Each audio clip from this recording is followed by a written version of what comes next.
Hey y'all, Amy Everhart here. Welcome to my channel. If you're planning a trip to Baton Rouge, Louisiana, save this because we definitely ate our way through the city. On this trip, Ryan and I made our mission to try some of the most talked about spots in town, and Baton Rouge did not disappoint. We kicked things off with lunch at Cecilia's Creole Cuisine, and it was so good we went back twice. The first visit, we split the Blackened Red Fish with green beans and added a side of mashed potatoes. I'm so glad that we did. The mashed potatoes were absolutely delicious. Creamy, buttery perfection. We also tried the gumbo, which wasn't our favorite, but everything else completely made up for it. Cecilia's Creole Bistro is located in downtown Baton Rouge. It offers an intimate, cozy atmosphere with limited seating, so making reservations is highly recommended. The menu focuses on Louisiana-centric, old-school Creole dishes, blending influences from French, Spanish, Italian, African, and Caribbean cultures. Known for their tableside served skillet cornbread with maple bourbon syrup, crawfish étouffée, fried oysters, and snapper Cecilia. The bistro is noted for its friendly service and high-quality, authentic NOLA-style cuisine in a business-friendly or date-night setting. The Blackened Red Fish was probably some of the best that we've ever had.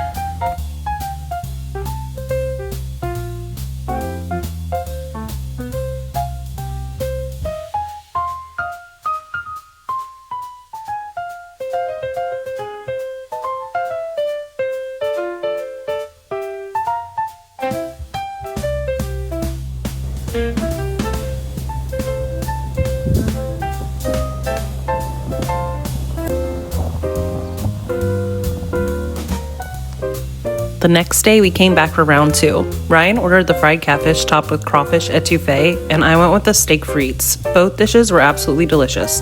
The flavors were rich, comforting, and exactly what you want when you're in Louisiana. Highly recommend putting this one on your list. My steak was cooked perfectly medium rare, and that garlic herb butter compound they put on top of that steak really set the flavors off.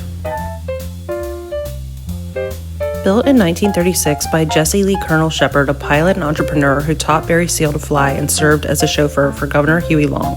The building is served as a mechanical shop, airplane hangar, refrigeration school, voting precinct, and a 1960s private club with live music. The restaurant pays tribute to the original 1960s bohemian hotspot with a vintage travel theme.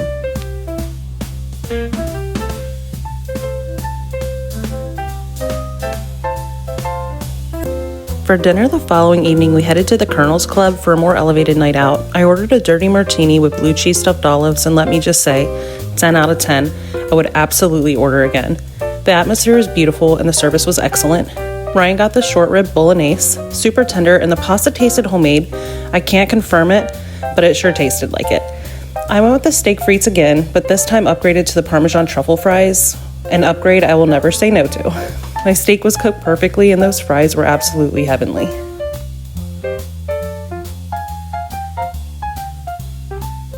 One of the coolest experiences of this trip was checking out the Speakeasy inside the Hilton at the Capitol Center, which worked out perfectly since that's where we were staying. We were told to text the word "here" when we arrived. Then we received a clue and had to search around the hotel to find the hidden door. I won't spoil it because it's absolutely part of the fun. Inside, the 1920s Prohibition vibes were on point. Our bartender, Tim, took amazing care of us. We ordered the espresso martini and the Golden Gatsby and shared a charcuterie board while soaking in the ambiance. Such a fun, interactive experience. Built in the early 1930s, the tunnel once connected the historic Heidelberg Hotel and the King Hotel, allowing the two properties to share power, water, laundry, and room service. Known as Peacock Alley for its colorful tiles, the passage was used daily by guests and staff. It is also rumored that Governor Huey P. Long used this very tunnel to avoid the press before his assassination in 1935. Today, part of the tunnel has been restored and transformed into an intimate speakeasy.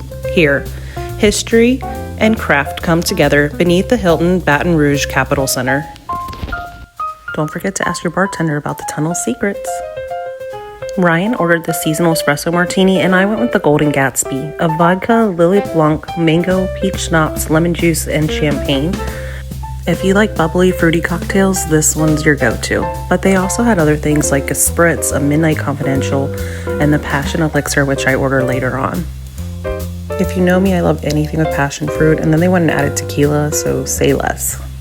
I can't wait to go back and try more of the food menu. They had crispy duck deviled eggs, and I can't believe I didn't order them. They also had mini beef Wellingtons, smoked salmon asparagus rolls, tuna tartare on an avocado salad, the charcuterie board, Fig and rosemary duck confit street tacos. That was really hard to pass up.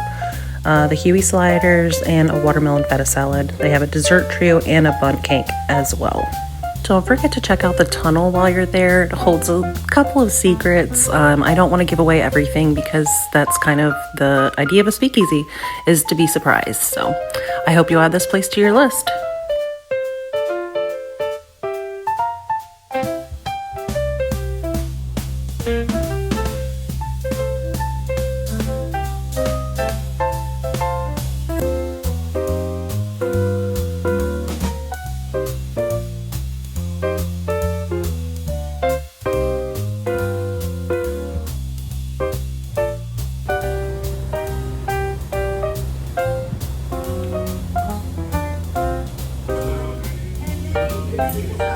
The next night we tried the Little Village Italian restaurant and we were quickly seated and ordering the famous village bread, which is what originally caught our eye while looking at the menu online. We ordered the half loaf with roasted garlic and it was absolutely delicious. I highly recommend going with this. Ryan ordered the chicken alla parmigiana and I went with the blue wedge salad and added blackened shrimp. Everything was so tasty, the service was excellent, and the ambiance made it a place we'd return to again and again.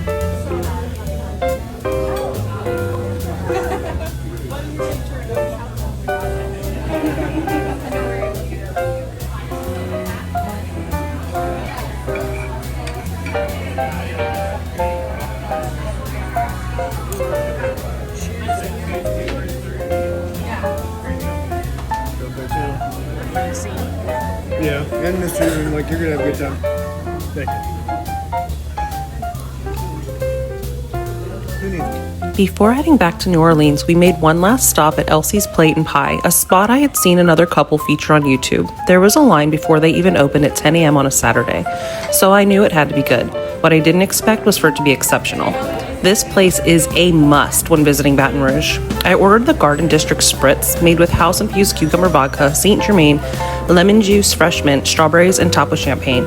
So refreshing. Ryan ordered the juicifer, which he pretty much ordered everywhere we went.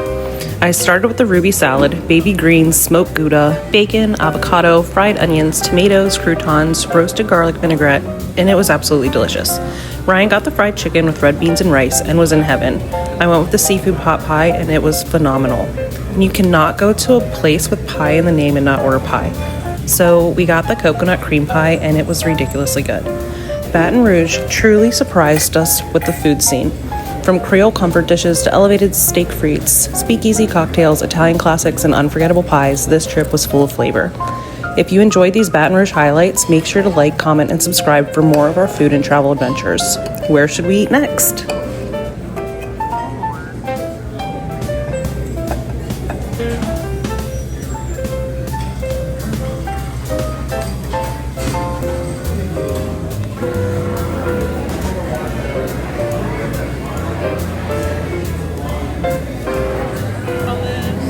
I'm just gonna eat it now.